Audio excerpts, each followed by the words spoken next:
Buenas tardes y bienvenidos a esta reunión para hablar del libro de Irmgard Emelheinz, Amores tóxicos, futuros imposibles, el vivir feminista como forma de resistencia.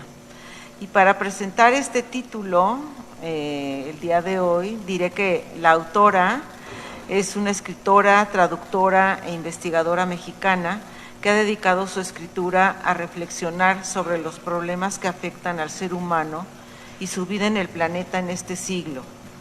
Entre sus libros podemos citar La tiranía del sentido común, la reconversión neoliberal de México, Alotropias en la trinchera evanescente, estética y geopolítica en la era de la guerra total, El cielo está incompleto, crónicas de viaje en Palestina, y el más reciente del que hoy hablaremos en este encuentro enmarcado en el periodismo cultural y la divulgación científica que organiza la Casa Universitaria del Libro. Amores tóxicos, futuros imposibles, el vivir feminista como forma de resistencia. Es un libro fascinante. Sí quiero contar mi experiencia de lectura porque fue un libro que he leído otros libros de Irmgard y bueno, este libro para mí fue fascinante porque es un caleidoscopio, como tú misma lo describes, en el que la política, la ciencia, la economía, las finanzas, la religión, el medio ambiente, la cultura y las relaciones interpersonales giran alrededor del tema principal, que es el feminismo y el homopatriarcado. Irmgard, yo te felicito por la escritura de este libro y lo primero que te quiero preguntar es de qué manera hilaste la narrativa de este libro para tratar de explicar la problemática que vive la mujer en este siglo. Gracias. Bueno, voy a empezar. Mencionaste los títulos de algunos de mis libros y como que hace unos años estaba pensando como en lo macro, la geopolítica, la guerra total, la cuestión de la guerra en Medio Oriente, la geopolítica, ¿no? Y en este libro como que me di cuenta de que, o sea, estaba haciendo libros como de teoría crítica para entender al mundo, para ver por dónde arreglarlo, hasta que me di cuenta que tenía que regresar como a lo personal, a lo básico, a lo micro.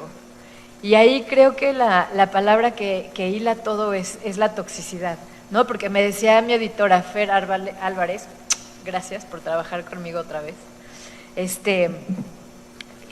me decía, es que tiene que tener capitalismo en el título o heteropatriarcado, porque si no, no se va a entender. Y yo no, para mí la toxicidad o la idea de la toxicidad es como el hilo conductor en el que estoy tratando de entender a través de la escritura cómo es que todos nuestros sistemas de interrelaciones están intoxicados. Y sistemas de interrogaciones me refiero pensando en que para subsistir dependemos unos de otros, ¿no? O sea, dependemos del entorno familiar y después del trabajo y después vamos expandiéndonos así hasta dependemos de la tierra.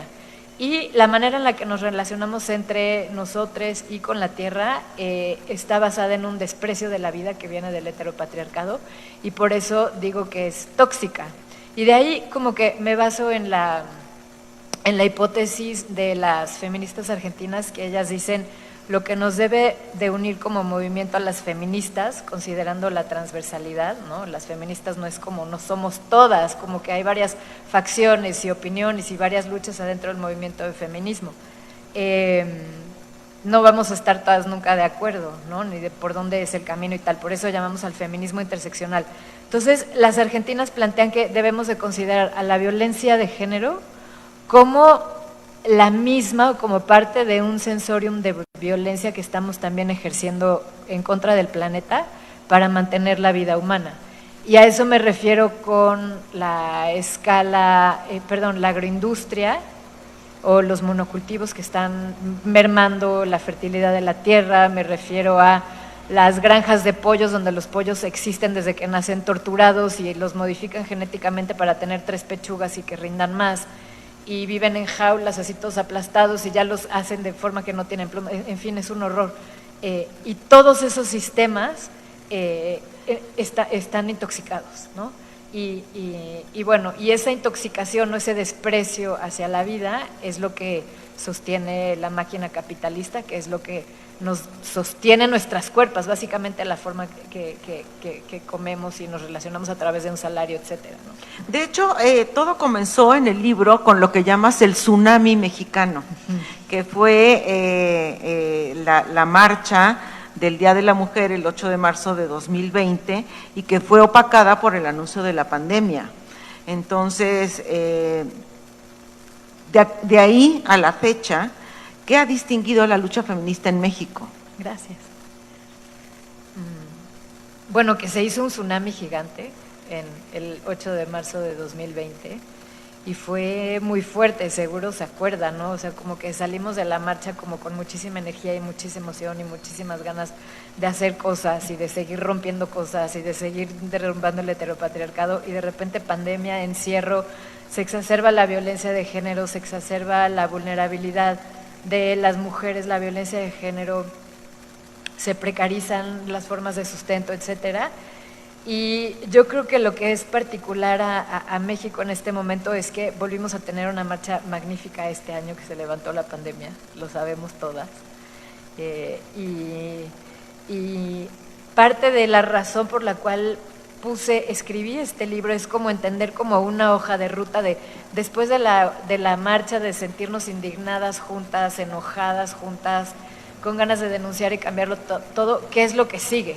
Entonces, dialogo con las feministas más jóvenes, como, bueno, mis estudiantes, como para decirles, chavas, ok, yo me siento vindicada cuando ustedes se ponen su capucha y salen a romper cosas, y si yo tuviera su edad estaría haciendo exactamente lo mismo, pero necesitamos un plan de acción, y entonces el libro lo escribí como si fuera una semilla para empezar a pensar en cómo armamos el futuro, ¿no? Uh-huh. Has mencionado que salimos a romper cosas. Sí. En el libro hablas en distintos momentos sobre la relación entre la violencia que se ejerce contra las mujeres y el vandalismo en monumentos. Es una forma de exigir el derrocamiento de las estructuras y narrativas opresivas. ¿Se trata de una manera de alzar la voz ante un poder que no tolera la crítica? Uy. Yo creo que sí, y que está bloqueando más y más los canales para la crítica, ¿no? Además, sí, y la manera en la que lo que pasa es que también es muy fuerte en la marcha cuando vas y están las chavas del bloque negro y las que están rompiendo cosas y de repente oyes a unas chavas por acá que les gritan no violencia, no violencia. Y yo sí, o sea, como que siento que es una belleza poética cuando me tocó ver como con un pedazo de un poste rompieron la ventana de un Starbucks y le explicaba a una de las chavas que estaba gritando en la primera marcha, en la de 2020, que sí tiene mucho sentido simbólicamente romper las corporaciones y los monumentos del Estado porque son los que continúan dándole como la gasolina a la maquinaria del heteropatriarcado y concretamente el Estado, ¿no? Las criticaron muchísimo por vandalizar y que están como si se vandalizando el patrimonio, ir mermando la cultura del país, etcétera, pero para mí, y yo lo leo como un gesto simbólico directamente de ligar a la violencia de género con la anuencia del Estado que la sigue permitiendo, y eso como que es muy claro, ¿no? De hecho, mencionas el Palacio de Bellas Artes como un monumento al patriarcado que existe en la cultura, y me interesa mucho que nos platiques esa parte de cómo has visto tú también que ese patriarcado se filtra por diferentes instituciones, tipos de sociedad, etcétera, y llega hasta la cultura que en sí misma tiene una connotación de libertad, de diversidad, de igualdad, deberían de ser los fundamentos que están debajo de lo que es la cultura, el arte, si nos estamos refiriendo a eso, ¿no? Ah, qué buena pregunta. Me encanta cómo estás como hilando todo. A mí me lo estás haciendo muy fácil. Justo, hay un ensayo en el libro sobre dos artistas que se llaman Lake Berea, son pareja y colaboran juntas, y entonces hicieron una exposición en el Palacio de Bellas Artes, y como que el subtexto es como el tamaño sí importa, ¿no? Y la masculinidad en los monumentos y cómo se manifiesta a gran escala gigante. Entonces lo que ellas hacen, que para mí es una travesura fabulosa, agarraron andamios y se treparon y tienen una cámara que captura como ciertos detalles del Palacio de Bellas Artes por dentro, y los imprimieron a escala real, y entonces tienes un mascarón que lo ves hasta allá lejísimos, no sé, a 30 metros para arriba, y te lo confrontan a escala real aquí delante de ti. Entonces, hacer como esos detalles que son monumentales, accesibles al público, yo leo esas intervenciones, no, son varias, agarran cachitos de los murales, de los detalles arquitectónicos por dentro, también por fuera, y entonces yo lo interpreto también como una crítica muy irónica a la monumentalidad, y cómo los estados-nación han reforzado sus narrativas nacionalistas a través de los monumentos de los grandes artistas, genios, todo con A mayúsculas, que son siempre hombres, ¿no? Entonces, por eso les digo que el subtexto es como con mucha ironía, el tamaño sí importa. Hubo un antecedente cuando hablamos que todo empezó con la marcha del 8 de marzo, pero hubo un antecedente que fue el hashtag #MeToo, del que también hablas en el libro. ¿Cómo cambió este movimiento el modo como nos relacionamos con los diferentes sexos, ¿no? Cómo cambió sobre todo la relación hombre-mujer? Me parece que fue un parteaguas en este sentido. Yo creo que cambió todo y nos cambió todas, o sea, poder salir y decir y hablar abiertamente fui abusada, que es el caso de muchísimas de nosotras, como que sí nos cambió, y al poderlo verbalizar pues empezamos como que a sanar colectivamente, y al mismo tiempo yo lo percibo con los y las jóvenes, pues les está costando mucho trabajo relacionarse y no saber ni por dónde, ¿no? Como que los chavos están aterrados y las niñas están a la defensiva y están teniendo como problemas para relacionarse y para comunicarse, y más como que perdieron habilidades para comunicarse cara a cara en la pandemia por haber estado 2 años casi comunicándose solo a través de las pantallas. Entonces, esa sí es una de las preocupaciones en el libro también, como esa crisis de relacionalidad, de cómo ni siquiera conocemos a nuestros vecinos o nos llevamos de la patada con ellos, y cómo pues en las familias siempre hay como discordia y así, y cómo estos sistemas sociales se van más y más reduciendo hasta estar como encerrados solos en una pantalla todes, ¿no? Entonces yo creo que el Me Too tuvo un lado muy positivo, pero otro lado que todavía no sabemos cómo resolver, que es cómo sanar otra vez, relacionarnos entre los sexos sin que haya esa amenaza o esa paranoia de abuso y ese no saber los chavos por dónde van. Y también tenemos el problema de la cancelación, que también hablo en el libro, que yo no estoy para nada de acuerdo en la cancelación, y cuento el caso de un amigo que cancelaron, en el que yo sí creo a las acusadoras, pero la cancelación creo que no es la solución, ¿no? Y entonces como que otra de las preocupaciones del libro, o el libro lo recorre como esta ansiedad de estar a la altura de estos tiempos, o sea, cómo, desde qué lugar pensar pues todos estos grandes problemas, ¿no? Sí, de hecho, te haces una pregunta que me interesó mucho, que es cómo encontrar la media entre el acoso o el abuso y no caer en el puritanismo. Esa es la maestra Marta Lamas, sí, que escribió este libro fabuloso sobre el abuso, en el que ella dice, en las relaciones, como que siempre, a ver, ¿cómo va? Siempre hay, como pensando en Harvey Weinstein, ¿no? Y en las que lo acusaron, que ahorita ya le sumaron 100 demandas más y lo trasladaron de Nueva York a California para demandarlo más. Hay muchos casos en el que no es abuso, sino que las mujeres van y se ponen porque saben que al hacerle una mamada o enseñarle las tetas les van a dar un trabajo. o los van a subir o van a estar en una mejor película, en una mejor producción.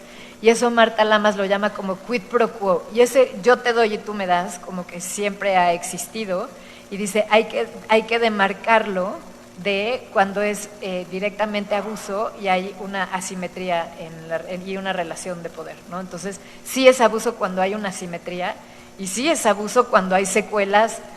Como una de las secuelas más visibles del abuso es que una mujer abusada se tira a la autodestrucción, en la mayoría de los casos, ¿no? Entonces, sí, como que Marta Lamas nos dice que hay que ir con cuidado y también entender que la sexualidad occidental está llena de juegos de seducción y que tampoco es abuso, ¿no? Entonces, ella como que nos da esa como advertencia, pero como que yo el comentario que le hago a Marta es, sí estoy de acuerdo, pero en el campo laboral los hombres en la gran mayoría de los casos tienen la mano más alta o el puesto más alto. Y entonces si es un quid pro quo sigue siendo injusto porque las mujeres no están en el mismo estatus, ¿no? Sí, claro, se da esta relación de poder, ¿no? Sí, exacto. Ahora que mencionas a Marta Lamas, pues también haces un reconocimiento a los movimientos anteriores del feminismo de los años 50, 60, 70, y ¿qué debates propones después de todas estas olas que ha habido del feminismo? Hoy en día, ¿qué debates son los urgentes en el estado de ser mujer? Ok.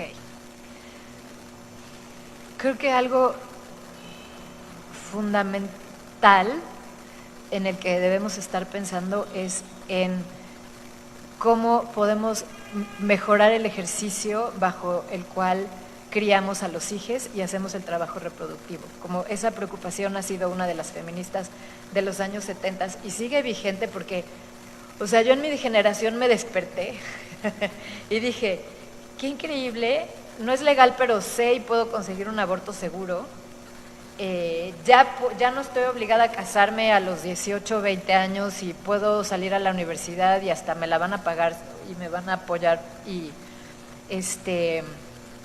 no me tengo que casar y puedo salir y trabajar en no tener hijos. Luego, o sea, como que las feministas, nuestras ancestras, nos dieron la oportunidad de no estar encerradas en la casa haciendo trabajo reproductivo o de cuidados y poder salir al campo, al campo laboral y tener una profesión, pero de repente yo me desperté y dije, yo tengo la obligación de hacer trabajo productivo, traer un salario a la casa, además del trabajo reproductivo, y esa es la situación en la que se encuentran muchísimas mujeres, es decir, no nos liberaron de la obligación de hacer los trabajos de casa, sino que ahora tenemos la obligación de traer un salario a la casa y trabajar y autoexplotarnos, y el problema es que merma la calidad de tiempo que dedicamos a los hijos y entonces eso también es parte de las epidemias de depresión, de alienación, de baja autoestima, porque no estamos teniendo la capacidad emocional y material porque pues estamos agotadas, así de te reviso la tarea a las 9 de la noche, no, ya vete a dormir, adiós, y yo también ya me voy a dormir. No estamos pudiendo ejercer la crianza en las condiciones que tendrían que ser. Y eso es un problema futuro, porque los niños y las niñas mal atendidos pues no nos auguran un futuro no tóxico, ¿no? Más bien seguimos perpetuando esa toxicidad que viene de generación en generación.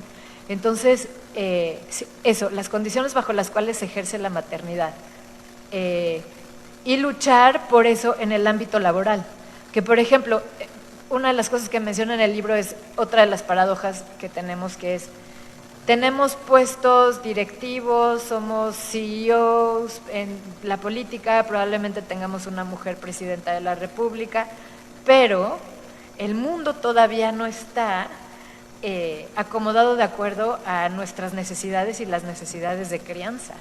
Entonces, pues eso, revalorar la vida, revalorar al trabajo reproductivo es la apuesta del libro, ¿no? Ajá.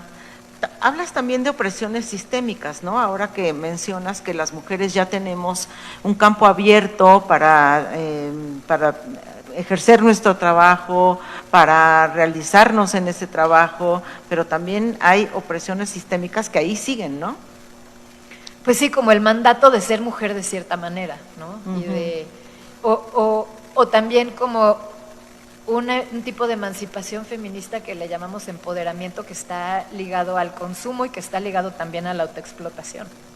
Entonces yo me empodero y voy y trabajo y subo y bajo y voy a la conferencia y viajo y me invitan, pues no, nada más me estoy agotando, ¿no?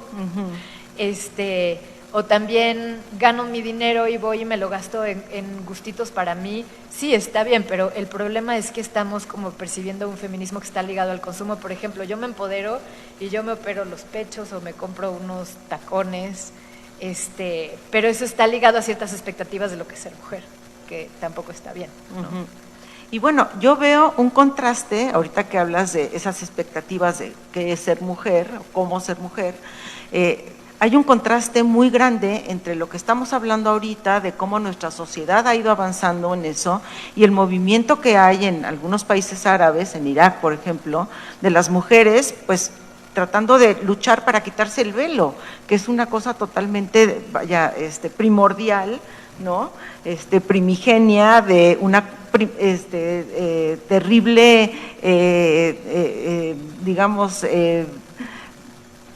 situación con el patriarcado, ¿no? Con el hecho de que las mujeres deben de estar invisibles, no se les puede ver, ¿no? Entonces a mí me parece que hay un contraste muy grande entre este tipo de sociedades, ¿no? Y en países que son más radicales que estos, ¿no? Sí, pero yo te diría que, por ejemplo, el velo en nuestra sociedad son las esterilizaciones forzadas, que se practican desde los años 70, o la obligación de las mujeres de usar anticonceptivos, que además nos trabajan la cuerpa a nivel molecular y como que merman la fertilidad y nos causan problemas hormonales a largo plazo y tal. O la medicalización del parto, ¿no? Como esa idea que nos dan a entender que nuestro cuerpo no es suficiente y que nos tienen que hacer una cesárea para dar a luz. O sea,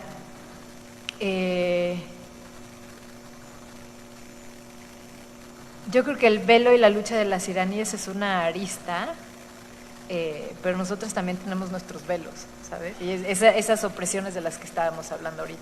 Sí.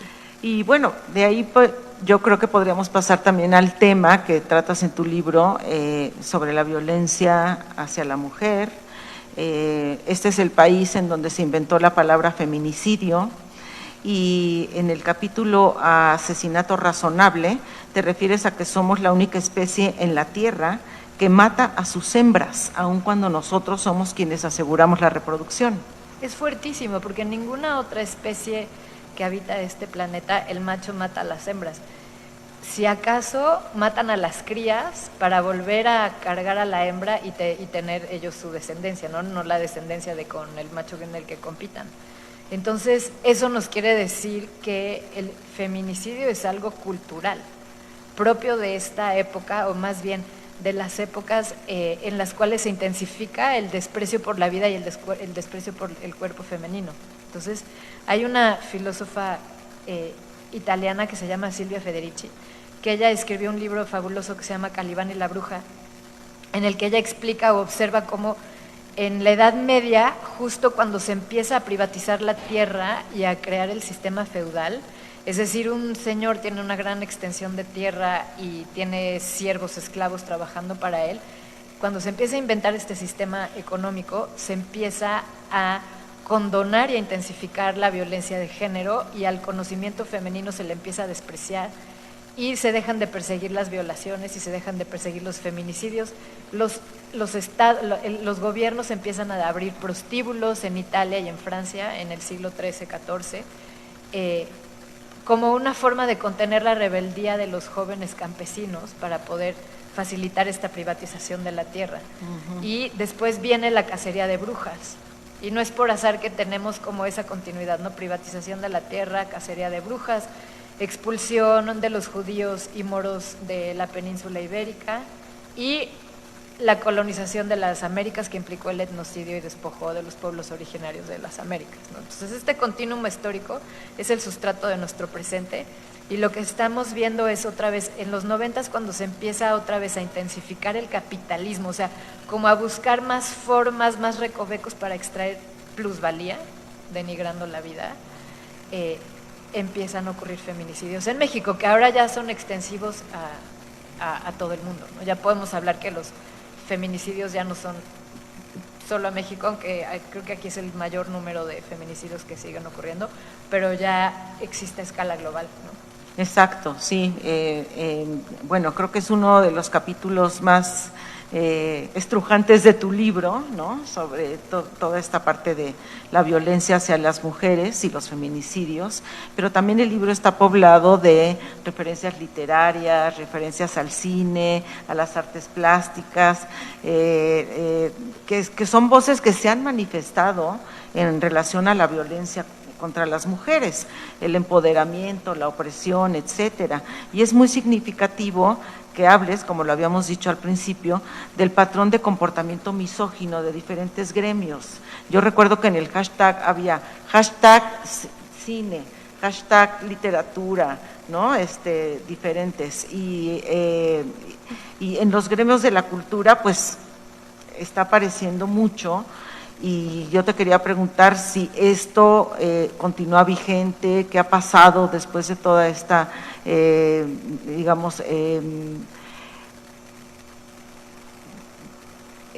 pues no sé, la parte donde las mujeres estuvimos pues quejándonos de eso y haciéndolo visible, ¿no?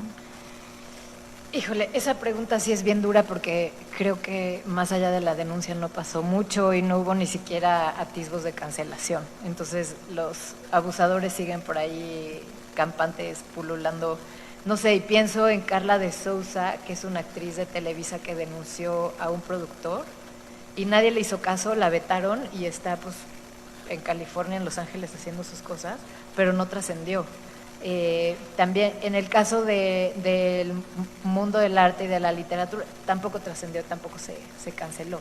Entonces pues sí es una batalla que tenemos que seguir así, llevando a cabo, ¿no? Sí, a mí, o sea, me surge la pregunta de cómo vamos a desmantelar el heteropatriarcado, ¿no? Porque todavía está muy vigente, a pesar de que se ha avanzado en bastantes momentos, ¿no? Que ya de los cuales ya hemos hablado, pero ¿cómo vamos a hacer para desmantelar eso? Es que justo es la pregunta del libro, ¿qué hacemos después del 8 y 9 de marzo? ¿Qué sigue? ¿Desde dónde? Pues lo que, como que el viaje de mi libro es entender que yo empiezo asumiendo mi propia agresión y mi propia furia y mi propio enojo por cómo me violentaron las estructuras heteropatriarcales y como tratar de sanar y procesar eso para transmitirlo de otra manera y que como esa desintoxicación se haga expansiva. ¿Te hace sentido? O sea, básicamente tenemos todos que ir a terapia y podemos hacer terapia de grupo y empezar por ahí. Porque imagínate que me entero que hay una producción de una serie que todos los que están en la producción, desde la camarógrafa, la de luces, la estilista, la directora, la escritora, las actrices, todas son mujeres y hacen la serie, pero se matan. O también es sabido que como el feminismo aquí en México está muy dividido, no más ese feminismo histórico. Entonces, porque estamos todas jodidas y enojadas y agredidas y sacadas de onda y por eso, te digo, tenemos que empezar a sanar y a tejer otra vez esos lazos de solidaridad desde cero y desde lugares de amor. Y el problema es que como en el gremio, como en los que yo me muevo, como en la cultura y en la academia, la forma de operar es como muy, no sé cómo decirte, o sea, si eres feminista, ecofeminista, entonces las que hablan de la diferencia sexual, que es otra como vertiente del feminismo, no tienes nada de qué hablar. Entonces, al contrario, como empezar a hacer puentes. Y eso también es un poco lo que hago en el libro, trayendo como todas mis feministas y creadoras juntas a dialogar ahí. Sí, porque otro tema del que hablas en el libro y que es interesantísimo es la crisis de empatía que estamos viviendo. O sea, yo como una de las preguntas que me hago es, ¿cómo es posible que haya tanta publicidad y tantas páginas de Facebook y tanta gente recolectando croquetas para los perros de la calle pero ¿cuánta gente está en la calle muriéndose de hambre? O sea, ¿por qué nuestro objeto de empatía hoy en día son los perros y no los otros humanos, ¿no? Y entonces, sí, en efecto, hay como una crisis de empatía que tiene que ver con que estamos pues todos asustados y sacados de onda porque no me digan quién no tiene un adicto cerca y entonces todos somos o adictos o codependientes y eso permea también nuestras relaciones hacia afuera y impacta al mundo y nuestras relaciones interpersonales, ¿no? Sí, bueno, yo deduzco después de haber leído este libro y me pregunto, y te pregunto a ti, ¿qué pasa con la sociedad o con esta comunidad de seres humanos que está viviendo un mundo trastocado por el cambio climático, la depredación de especies, el asesinato de mujeres, el linchamiento de personas en redes sociales? ¿De qué nos habla toda esta violencia y la falta de compromiso con nuestro entorno? Pues que estamos resolviendo al día como podemos, sin tener energía para pensar en todas las cosas horribles que están pasando y mucho menos sentarnos a hablar de eso y sentarnos a organizar y ver qué plan. Además porque las redes lo hacen todo muy fácil, ¿no? Ay, me pongo en este grupo a opinar mando a todos mis contactos una carta de change.org para que se acabe la guerra en Ucrania. O sea, las redes y la comunicación digital lo hacen más fácil. Otra vez nos individualizan, ¿no? En vez de solidarizarnos o poder estar juntos y como honrar y entretejer como esos lazos de interdependencia que son los que realmente nos sostienen, como que esos lazos están intoxicados. Entonces, eso por un lado. Por otro, porque la verdad sí es insoportable. Y pues sí, ponemos la canción de Shakira, Don't You Worry, y nos tomamos gomitas de CBD, porque sí está cabrón, ¿no? Pero sí, yo creo que los niveles de violencia, devastación y destrucción que estamos viviendo es como muy duro estarlo confrontando todos los días, ¿no? Y más porque te digo, estamos todos viviendo al día. Ingmar, después de haber escrito este libro, yo te preguntaría, ¿qué utopías caben en el mundo de hoy? Ese es el libro que sí. Sí, como lo que yo le he puesto a este libro es, piensen que este mundo se tardó 500 años en construir, o sea, llegamos hasta este punto por 500 años de historia atrás. Entonces son como varias tendencias que se fueron solidificando en el substrato de nuestro presente. Entonces nos vamos a tardar en cambiar este sistema tóxico varias generaciones. Entonces, como te decía, estas son las semillas. Pero el libro que sigue es una colección de ensayos de ciencia ficción utópica inspirados en los caracoles zapatistas y en los ejercicios de autonomía, en los que la lucha ya no tiene que ver con confrontar frontalmente al poder, sino en empezar, como te digo otra vez, en entretejer esos lazos de interdependencia mínimos para que así como que se vayan extendiendo por ahí.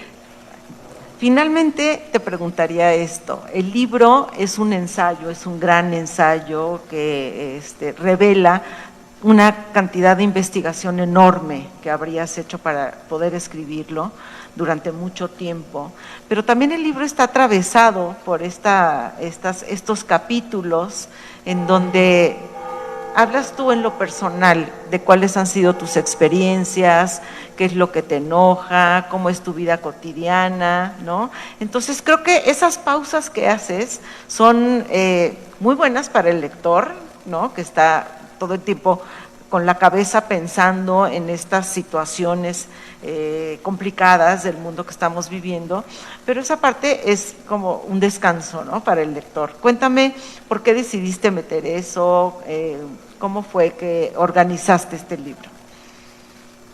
Como que esos pasajes, que les llamo postales o tarjetas postales,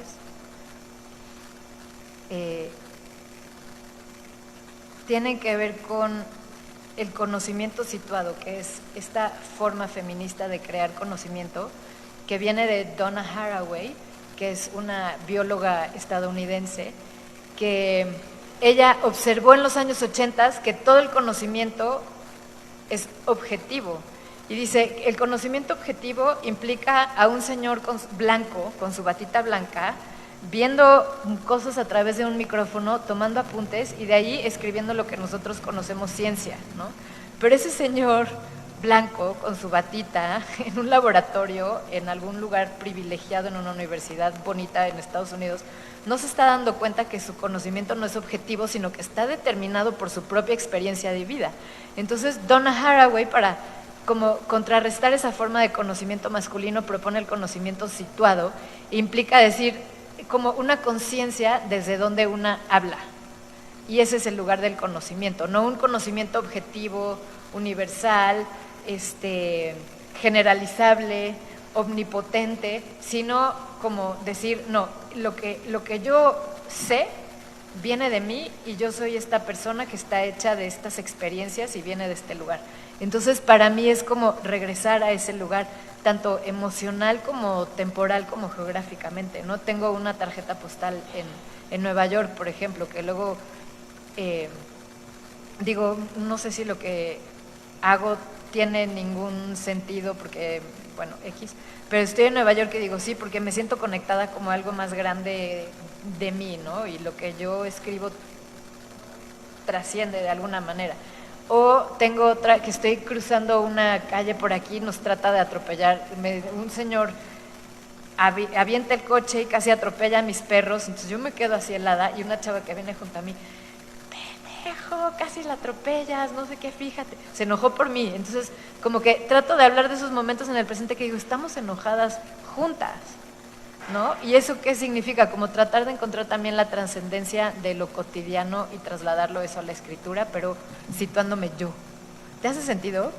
Porque también no quería que fuera una cosa confesional, que también la confesión es un género que tradicionalmente han usado las mujeres para escribir, y tampoco quería que fuera como narcisismo como en las redes en el que los yoes están constantemente expuestos, ¿no?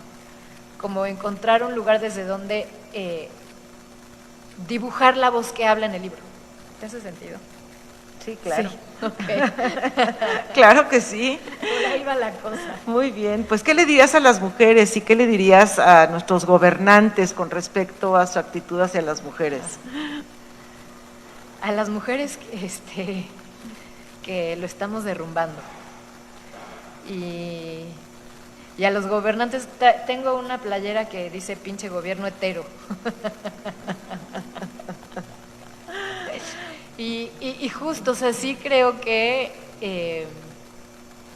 es tiempo de darle la espalda al poder y empezar a trabajar en estructuras autónomas, ¿no? Ver la manera de empezarnos a ser no dependientes de las corporaciones y del Estado. Porque claramente nos fallaron, lo macro está fallando a escala global y no es sostenible a mediano plazo. Ingmar, muchas gracias. Un lujo tenerte aquí en esta casa universitaria del libro. Te felicito por el libro, se los recomiendo a todos y bueno, pues estaremos al pendiente de tu siguiente publicación y mientras tanto, pues a que todos gocen este título que es muy interesante. Muchas gracias, Ingmar. Gracias a ti.